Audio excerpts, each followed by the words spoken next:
Mateus 5, versos 17 a 20, diz assim a palavra de Deus: Não pensem que vim abolir a lei ou os profetas. Não vim abolir, mas cumprir. Digo a verdade, enquanto existirem céus e terra, de forma alguma desaparecerá da lei a menor letra ou o menor traço, até que tudo se cumpra. Todo aquele que desobedecer a um desses mandamentos, ainda que dos menores, e ensinar os outros a fazerem o mesmo, será chamado menor no reino dos céus. Mas todo aquele que praticar e ensinar esses mandamentos será chamado grande no reino dos céus. Pois eu digo que se a justiça de vocês não for muito superior à dos fariseus e mestres da lei, de modo nenhum entrarão no reino dos céus. Que Deus nos abençoe nesta breve meditação. Todo trem precisa de duas coisas para se mover corretamente. Ele precisa de energia, que proporciona o movimento, mas também precisa dos trilhos, para que ele se mova numa determinada direção. Na vida cristã, que pode ser ilustrada, por este trem, o amor a Cristo e a unção do Espírito Santo são esse combustível que nos levam adiante. Sem isso, nós vamos ser trens parados na estação. Mas e os trilhos? O que nos dá condições de nos movermos na direção certa? Pois bem, nesta manhã, nós vamos ver que esses trilhos, eles são os mandamentos de Deus, a lei de Deus, a boa, santa, perfeita palavra do Senhor, a lei de Deus. Então, crianças, aí na parte superior da sua folha, pedi para você trabalhar com ela em pezinha, na primeira parte, dividida em 3, você pode fazer esse desenho bonito do trem. O trem e um trilho. E você vai escrever assim em cima do trem: amor a Jesus, unção do Espírito, e debaixo do trilho você vai escrever lei de Deus, ou palavra de Deus. É ela que nos dá, portanto, direção para nos movermos neste mundo. Nós chegamos hoje a uma porção bastante extensa do Sermão do Monte. Estes versos 17 a 20, eles são uma espécie de introdução, de antessala, para o que Jesus vai falar dos versos 21 até o final do capítulo 5, até o verso 48, onde ele vai desembrulhar para nós, esclarecer, explicar, aprofundar o significado de alguns mandamentos, não só da lei, mas que estavam ali na vista da tradição dos fariseus. Os 16 primeiros versículos sobre os quais meditamos ao longo aí das últimas semanas, eles de certa forma introduzem e antecipam os temas que Jesus vai tratar ao longo de todo o Sermão do Monte.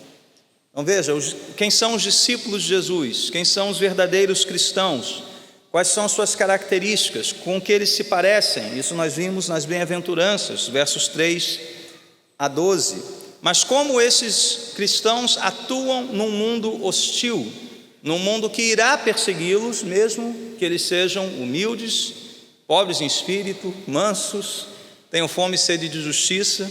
Bom, como eles vão agir neste mundo? Eles são o sal e a luz do mundo. Nós somos sal e a luz deste mundo, impedindo, retardando o apodrecimento deste mundo, mas também iluminando as trevas deste mundo. E é esta vida no reino que será, de certa forma, desembrulhada para nós aqui, a partir do verso 17. Então veja, como eu disse, Jesus está começando uma porção bastante extensa, que vai relacionar o seu ensino com o ensino da lei e dos profetas, ou seja, do Antigo Testamento. Essa expressão lei e profetas aqui significa toda a antiga aliança, tudo que foi revelado por Deus, que nós temos na nossa Bíblia, do Gênesis até o profeta Malaquias. E por que isso é importante no contexto do Sermão do Monte? E cremos que para nós hoje também. Primeiro, estamos diante aqui de um evangelho que é considerado o mais judaico, né, de todos eles. Mateus tem uma preocupação especial e bem didática em esclarecer aos seus ouvintes quem é este Jesus, quem é este pregador galileu, né, que se diz filho de Deus, e como ele cumpre na sua pessoa e na sua missão todas as expectativas do Antigo Testamento. Então, vez após vez, Mateus está organizando o seu livro e nos trazendo lampejos do Antigo Testamento para que entendamos exatamente isso. Uma segunda razão por que isso é importante é que sabemos que Jesus veio revelar a todos, não apenas aos judeus, especialmente ao seu povo, mas para todos, qual o seu lugar na história da redenção. Aquela história que começa com a providência de Deus, com a misericórdia de Deus após o pecado original. A partir de Gênesis 3, tudo é graça de Deus. Então Jesus veio revelar o seu lugar nessa grande história da redenção, nesse grande ato redentivo após a criação e a queda. E é este lugar de Jesus que constitui o clímax, o momento máximo do cumprimento de toda a antiga aliança, de toda a lei, de todos os profetas. O que significa então este cumprimento? Como isso nos afeta hoje? Será que a inauguração do reino por Jesus Cristo, a salvação pela graça somente, excluem a lei de Deus das nossas considerações? Será que nós devemos ser antinomistas, ou seja, anti-lei, tratar a lei como algo que já passou, não tem mais importância, porque de fato hoje estamos na graça? Como isso deve ser equilibrado? Então vamos ao texto, que pode ser dividido aqui em duas partes, né? Versos 17 e 18. Jesus fala da sua relação com o Antigo Testamento, a lei e os profetas. Mas os versos 19 e 20, Jesus vai falar sobre a relação do cristão com a lei de Deus, com a revelação do Antigo Testamento. E ele começa de uma forma interessante, não sei se você percebeu isso. Não pensem que vim abolir a lei ou os profetas. Por que ele diz isso? Bom, certamente havia alguma percepção, né, algum burburinho ali na Galileia, de que aquele carpinteiro nazareno, aquele rabi, aquele mestre, estava ensinando coisas que não condiziam com a lei de Moisés. Ali estamos então, portanto, talvez diante de um judeu que se propunha a modificar ou até mesmo descumprir a lei. Então talvez Jesus tivesse noção do que estavam dizendo a respeito dele, e ele diz: não, este pensamento é absolutamente falso. Eu não vim abolir nada, eu não vim revogar nada, muito pelo contrário, eu vim para cumprir cada palavra, cada letra, cada profecia, cada ensino. E veja, ele mesmo afirma que nem a menor letra ou o menor traço, Jesus está falando aqui daqueles sinais gráficos que exigem menos tinta, né? São os menorzinhos mesmo, nada disso passará. Ou seja, quanto mais, né, se o que é pequeno não passará, quanto mais, né, as frases inteiras, os mandamentos inteiros, nada disso passará. Enquanto durarem céus e terra, absolutamente nada disso passará. Então nós nos perguntamos, por que hoje nós cristãos não seguimos boa parte da lei revelada no Antigo Testamento? Se nada disso passou, nada disso foi abolido, por que nós não praticamos algumas destas coisas? Por que determinados preceitos não são mais observados? Então veja, vamos entender o que a lei e os profetas fazem, o que o Antigo Testamento faz, né? Se a gente pudesse resumir muito isso, né? E vai ser bem resumido, não temos tempo aqui para desembrulhar tudo aquilo que está no Antigo Testamento, mas pelo menos 3 coisas nós temos aqui, 3 coisas básicas. Primeiro, a lei e os profetas manifestam o caráter de Deus, nos falam quem Deus é, seu caráter santo, justo, o Deus como o Criador, o provedor, Mostra também, em segundo lugar, o verdadeiro caráter do ser humano.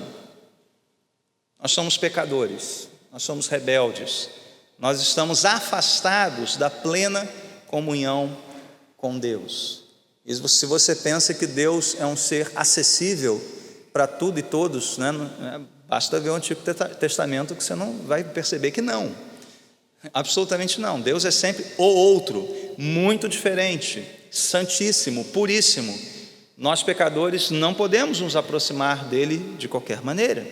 Então mostra quem é o ser humano. Então o caráter de Deus, o caráter do ser humano, mas também a lei e os profetas nos ensinam o caráter da salvação. E aqui é um grande engano de muitos cristãos, porque desde o Antigo Testamento a salvação sempre foi pela graça mediante a fé. Nunca foi por mérito, por obras, pelo cumprimento da lei.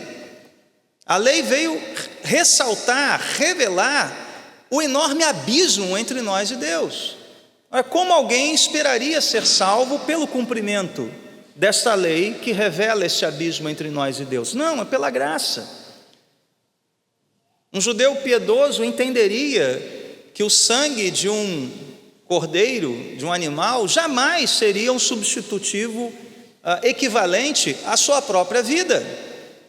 Ele entendia que ele só estava sendo perdoado pela pura graça de Deus, e que aquilo era um símbolo de algo que ele aguardaria. Eu creio, isso é uma conjectura minha, que todo judeu que entendesse de fato a lei do Antigo Testamento, ele estaria se perguntando dia após dia: quando é que isso vai acabar? Quando é que Deus vai providenciar algo perfeito, que acabe com as nossas culpas e com essa sequência de sacrifícios intermináveis? Eu quero isso, eu quero ficar livre disso. Ele ansiaria por Cristo, pelo Cordeiro de Deus. Então, a lei e os profetas fazem essas três coisas: revelam, manifestam o caráter de Deus, o caráter do ser humano e o caráter da salvação.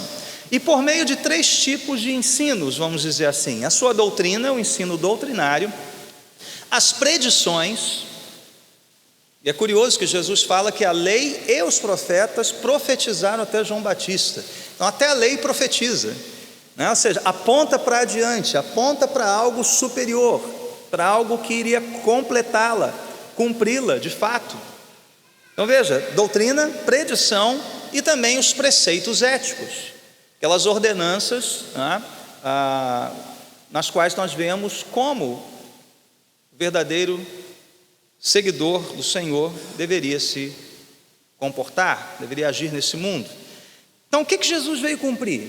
Já que o Antigo Testamento revela isso tudo e tem todo esse tipo de ensino diante de nós, o que Jesus veio cumprir? O que ele veio fazer? O que ele veio ensinar? O que ele veio revelar? E a resposta é uma palavra, duas então, né? Absolutamente tudo. Eu ia dizer só tudo, mas absolutamente tudo é mais enfático. Tudo o que o Antigo Testamento, e mais especificamente a lei de Deus, ensina e profetiza.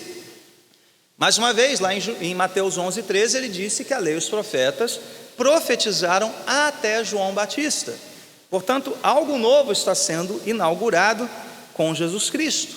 E ele cumpre tudo, toda a predição, todo o ensino doutrinário e ético do Antigo Testamento, não só pela sua obediência aos preceitos da lei. Isso é importante. Sim, Jesus obedeceu os preceitos da lei, mas não se limitou a isso. Ele cumpriu toda a expectativa histórica do Antigo Testamento. Ele é aquele para quem converge toda a história, toda a revelação divina. Então não é só alguém que olha, ok, andei, né, o checklist, está aqui, cumpri os 10 mandamentos, cumpri os outros preceitos, ok, estou aprovado. Não é apenas isso, embora seja isso também. Toda a história foi soberanamente orquestrada por Deus para aquele momento em que Cristo veio. Paulo chega a dizer isso, né? Que aquele que é nascido sob a lei, nascido de mulher, ele veio na plenitude dos tempos, ele veio no momento em que Deus quis, no momento orquestrado por Deus por meio da história. Então veja, as suas palavras, portanto, as palavras de Cristo, suas ações, não revogam o Antigo Testamento, mas elas são uma exposição, um aprofundamento e o cumprimento pleno dos preceitos, da doutrina e da predição da antiga aliança. são a revelação plena do caráter de Deus, de quem é o ser humano, ou de quem deveria ser, então, o ser humano, já que ele é o segundo Adão, né? E do caráter da salvação. Cristo vai cumprir todas essas coisas. Tudo, absolutamente tudo. Então, crianças, na sua segunda divisão aí da folha, você vai desenhar aquelas famosas tábuas de Moisés, né? As tábuas representando a lei, mas também toda a revelação de Deus no Antigo Testamento, aquelas tábuas bonitas, né? E escrever assim: Jesus cumpriu a lei e os profetas. Enquanto você desenha, a gente vai explicar isso melhor, tá? Como Jesus cumpre isso então? Ele cumpre por meio dos seus ensinos, com autoridade. O estudioso, comentarista do Sermão do Monte, Sinclair Ferguson, ele expressa isso da seguinte maneira: Jesus libertou a lei da jaula em que os fariseus haviam-na aprisionado, dando à lei permissão para atacar nossos pensamentos mais secretos e para dilacerar a ingênua presunção de que somos capazes de guardá-la com nossas próprias forças. Como se tivesse aberto a jaula do leão, né? O que o leão faz? Agora o leão faz o que ele foi chamado para fazer, né? Destroça quem estiver ali na frente. Assim como a lei agora é liberta da jaula das tradições farisaicas para dilacerar os nossos pensamentos e pecados secretos e essa presunção de que, se alguém a tiver, né, de que somos capazes de guardá-la com nossas próprias forças. Mas Jesus cumpre também a lei e os profetas por meio das suas ações, da sua vida. Diz Mateus que os fariseus atavam fardos pesados e colocavam sobre os ombros dos homens, sendo que eles mesmos não estavam dispostos a mover um dedo para que esse fardo fosse carregado. Mas em Jesus, a lei não era um fardo. Jesus tinha essa lei perfeitamente escrita em seu coração. Ele se deleitava em fazer a vontade do Pai e nos chama para fazermos o mesmo, a termos prazer nos mandamentos de Deus, porque esses mandamentos não são penosos, não são pesados, eles são os nossos trilhos. Ah, mas isso vai tornar minha vida limitada. Gente, mandamento de Deus não é limitação, é liberdade. Disciplina é liberdade, correção é liberdade. Tudo que os mandamentos de Deus nos trazem nos tornam livres, porque se um trem sair dos trilhos, para onde ele vai? Para onde ele vai? Vai matar todo mundo que tem dentro, né? Se andamos nos trilhos, andamos seguros. Isso não é opressão, é perfeita liberdade. Mas Jesus cumpre o Antigo Testamento, a lei e os profetas, no momento máximo do seu ministério, no ápice do seu ministério, por meio da sua morte. Na cruz, Jesus Cristo suporta a pena e o castigo que a lei impõe a todo aquele que a desobedece. Jesus mostra claramente que a santidade de Deus revelada na sua lei é algo sério. Então veja, não é no Monte Sinai, a despeito dos trovões, dos raios, das restrições, não é lá no Monte Sinai que a gente vê o quanto Deus é santo e o quanto a lei é séria, mas é em outro monte, é no Monte do Calvário. É ali que nós vemos o que significa ser um maldito e um condenado por quebrar a aliança de Deus. Jesus não fez isso, mas ele estava ali, em nosso lugar, morrendo em nosso favor. Ele foi desamparado e ele tomou sobre si a condenação da lei, que era contra eu e contra você. Também na cruz nós vemos o perfeito cumprimento de toda a lei cerimonial do Antigo Testamento. Ali está diante de nós o cordeiro e o sacerdote, a oferta e o ofertante em uma só pessoa.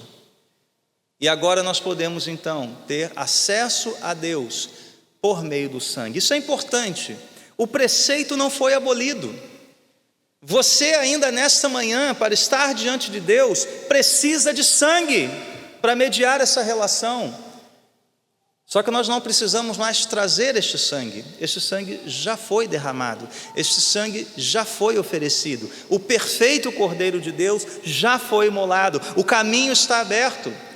Então, graças a Deus, você não precisa trazer hoje, nesta manhã, a sua rolinha, o seu cordeirinho, para eu e o pastor John fazermos algo aqui na frente com eles. Muito ruim, né? Diga-se de passagem. Graças a Deus por Jesus. Mas veja, o preceito não foi abolido, foi cumprido, é diferente. Você ainda precisa deste sangue te cobrindo.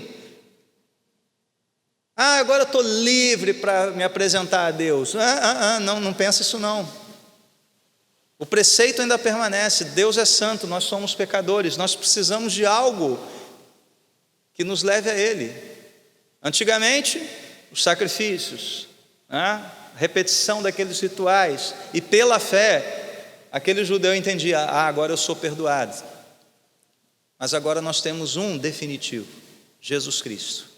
Você ainda precisa de sangue, do sangue de Cristo, do sangue do Cordeiro. Você ainda precisa ser espiado, o sangue ainda precisa estar sobre a sua frente, para que Deus olhe para você e reconheça em você a marca do sacrifício do Cordeiro. Então, crianças, vamos desenhar embaixo das tábuas da lei este símbolo que representa este cumprimento, a cruz do Senhor Jesus Cristo. E você vai completar a frase, né? Jesus cumpriu a lei e os profetas, aí desenha a cruz, em tudo o que fez e ensinou. Mas não para por aí. Jesus cumpre as expectativas da lei e dos profetas por meio da sua ressurreição. Há uma expectativa no Antigo Testamento de uma vitória final de Deus sobre o pecado, sobre a morte, a vitória do seu povo, e Cristo está ali como as primícias, de uma vitória que ainda nos aguarda, mas Ele cumpre essa expectativa também. Expectativa ali do final do livro de Daniel, diz Hebreus que era uma expectativa no coração de Abraão, que Deus era poderoso para trazer Isaque novamente dentre os mortos. E a palavra de Deus diz que aquele que crê de todo o seu coração que Ele está vivo e é Senhor, é considerado justo diante de Deus, como se tivesse cumprido a lei. Olha que maravilha da graça de Deus. Deus olha para nós, ao depositarmos fé em Jesus, Ele olha para você e diz, olha, o processo contra você foi arquivado, você cumpriu. Não, mas eu não cumpri nada, Senhor, eu sou pecador. Não, mas meu filho cumpriu o seu lugar, você está livre, livre da condenação. Não há mais processo, não há mais nada, há liberdade, há vida para você. Mas Jesus cumpre as expectativas da lei e dos profetas também na sua ascensão. Havia este anseio por um rei soberano, aquele que tem toda a autoridade sobre céus e terra. A lei e os profetas apontavam para isso, e Jesus, quando ascende aos céus, mostra que estava cumprido. Ali está o Rei dos Reis, exaltado, soberano. E Ele cumpre as expectativas da lei e dos profetas por meio do envio do seu Espírito. Ezequiel nos fala de um tempo em que Deus escreveria a sua lei no coração do seu povo. Como isso é cumprido? Quando Jesus sobe aos céus e envia de lá o seu Espírito para escrever a lei, não mais em tábuas de pedra, mas em corações de carne, corações rendidos a Jesus Cristo.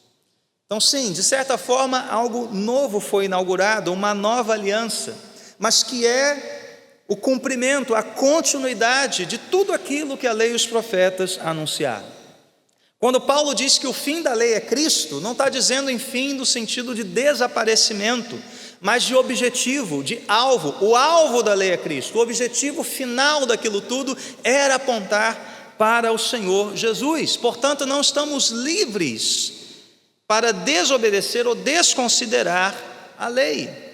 Mas o que significa, quando Paulo trata principalmente disso, e creio eu, desembrulhando para nós o que Jesus falou aqui, ele está dizendo que agora a aceitação de Deus não é através da obediência à lei, como nunca foi, mas agora fica mais claro que é através da fé e em Cristo somente. Interessante, a própria lei dá testemunho disso. Paulo escreve lá em Romanos 3:21, agora se manifestou uma justiça que provém de Deus, independente da lei, mas da qual testemunham a lei e os profetas. Elas já apontavam para isso, para essa justiça por meio de Jesus Cristo, e não de uma justiça própria, de um mérito, mas a justiça que vem pela fé. Portanto, se você está aqui hoje, nesta manhã, e ainda não depositou a sua fé em Cristo, ainda não pode cantar como nós cantamos, em Cristo só confiarei para a sua salvação, eu tenho uma péssima notícia para você. Você ainda está debaixo da maldição e da condenação da lei de Deus. Ela ainda pesará sobre você. Mas se você, pela fé hoje, se aproxima de Deus por meio de Cristo somente, crendo na eficácia plena do seu sacrifício, crendo que Ele ressuscitou de fato dentre os mortos, Deus nesta manhã afasta de você a espada da lei, a condenação da lei. Por quê? Porque ela já recaiu sobre seu filho. Você é salvo, você é livre de toda a condenação. Jesus fecha essa primeira parte no verso 18, afirmando o caráter permanente da lei de Deus até que tudo se cumpra. E sabemos que esse cumprimento não se completará até que terra e céus passem, e um dia eles passarão quando Cristo voltar em toda a sua glória. Então, irmãos, a lei e as profecias naquele dia não serão mais necessárias. Paulo diz, as profecias passarão. Por quê? Porque o que é perfeito terá o seu lugar, e cada palavra da Escritura Sagrada terá sido cumprida. Ansiamos por esse dia, esperamos por ele. É assim que devemos manter o nosso coração. Os dois últimos versos, caminhando aqui para o final, para a segunda parte desse texto. Hoje o cristão tem a lei de Deus escrita em seu coração, e ela deve continuar sendo o seu prazer. Jesus mostra essa conexão vital entre a lei de Deus e o evangelho do reino. Ele diz aqui, todo aquele que desobedecer a um desses mandamentos. Que mandamentos são esses? Não são mais os mandamentos da lei de Moisés, mas agora são os mandamentos de Cristo. Porque é Ele quem diz, aquele que me ama obedece aos mandamentos de Moisés? Não, aos meus mandamentos. Aquele que tem os meus mandamentos e os guarda, esse é o que me ama. Mas pastor, muitos desses mandamentos são os mandamentos de Moisés. Sim, evidentemente. Jesus não está ignorando, mas trazendo esses mandamentos renovados, aprofundando, trazendo para nós o verdadeiro significado do que Moisés ordenou e que apontava para ele. E ele vai fazer isso a partir do versículo 21. Vocês ouviram o que foi dito, mas meu mandamento agora é esse. Nós vamos ver isso a partir da semana que vem. Uma lição importante aqui. Quem pensa que obediência aos mandamentos, portanto, é coisa do passado, porque afinal de contas, hoje é o tempo do amor, hoje é o tempo da graça, esse negócio da obediência, isso é muito legalista, isso é muito farisaico. Sinto dizer que você está redondamente enganado. Jesus continua mantendo a obediência aos mandamentos dele como algo precioso, algo eterno, algo com o que nós cristãos devemos sim nos preocupar. Isso anula a salvação pela graça somente? Claro que não. Evidente que não. É justamente a obediência aos mandamentos de Jesus, aos mandamentos do reino, aos mandamentos do evangelho, que é um excelente indicador de que a nossa relação com Deus foi restaurada pela sua graça. Então não, obediência não é aquilo que nós fazemos para alcançar salvação. Como a lei não era a base para se alcançar a salvação, porém, a obediência nos provê um excelente teste, não é verdade? A obediência nos provê um teste, para sabermos quem são aqueles que tiveram seu relacionamento restaurados com Deus pela sua graça. Mas Jesus deixa a declaração mais assustadora exatamente para o final, né? Como se já não bastasse tudo que ele disse até aqui. Ele diz assim: pois eu digo que se a justiça de vocês não for muito superior à dos fariseus e mestres da lei, de modo nenhum entrarão no reino dos céus. Aí você diz: pastor, agora então minhas esperanças foram embora, não é verdade? Porque se havia alguém preocupado em obedecer à lei de Deus na época de Jesus, eram os fariseus e os mestres da lei. Eram aqueles que tiravam o dízimo das ervas do seu jardim. Eram aqueles que contavam quantos mandamentos tinham a lei e como eles podiam ser divididos em grupos. E eram os campeões da obediência, segundo a visão do povo. Mas nós vemos que a Bíblia desvenda esse lado sombrio do farisaísmo que contaminou o povo de Israel e já é uma doença desde sempre. Paulo diz em Romanos 9 que Israel buscava uma lei que trouxesse justiça e não a alcançou. Por que não? Porque não buscava pela fé, mas como se fosse por obras.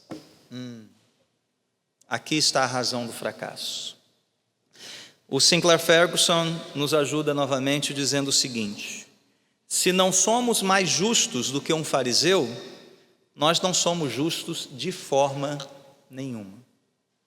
O que ele quer dizer com isso é o seguinte: só tem duas opções. Ou nós somos mais justos do que os fariseus, porque buscamos justiça pela fé e não por obras, ou sequer nós somos justificados, ou sequer fomos salvos, ou sequer fomos alcançados pela graça. Não há meio termo, não há um caminho do meio. A justiça superior aos fariseus é a justiça de Cristo, é a justificação pela graça por meio da fé. Só que quem não crê nisso, não crê em nada, não está salvo, não está no reino. Então o que Jesus está dizendo aqui não é: olha, você tem que ser mais obediente que um fariseu. Não, nós somos todos talvez mais pecadores que os fariseus. Jesus está dizendo aqui o seguinte: busque a justiça que vem da fé, pela fé somente, pela graça somente, em Cristo somente. Meus irmãos, a minha oração nesta manhã, a favor de você que já é crente, agora eu falo contigo, seja a mesma que Paulo expressou aos Filipenses, quando ele disse: considero tudo como perda, comparado com a suprema grandeza do conhecimento de Cristo Jesus, meu Senhor, por cuja causa perdi todas as coisas. Eu as considero como esterco, para poder ganhar a Cristo e ser encontrado nele. E agora vem a parte, a aplicação segundo o nosso texto: não tendo a minha própria justiça que procede da lei, mas a que vem mediante a fé em Cristo, a justiça que procede de Deus e se baseia na fé. Essa é a sua fé nesta manhã, na justiça de Cristo e nele somente? Aí sim você pode dizer: sou livre de toda condenação. Oremos. Nosso Deus e Pai, obrigado por termos sido hoje confrontados por essa palavra. Que o Senhor nos perdoe, ó Deus, quando o nosso coração insiste em alcançar mérito diante de Ti e não nos apropriamos da justiça que vem da cruz, do túmulo vazio, a perfeita justiça do nosso Senhor e Salvador Jesus Cristo. Abençoa-nos, Senhor, na compreensão do que falamos nesta manhã e conduza-nos pelos trilhos da obediência aos Teus mandamentos, pedimos em nome de Jesus. Amém.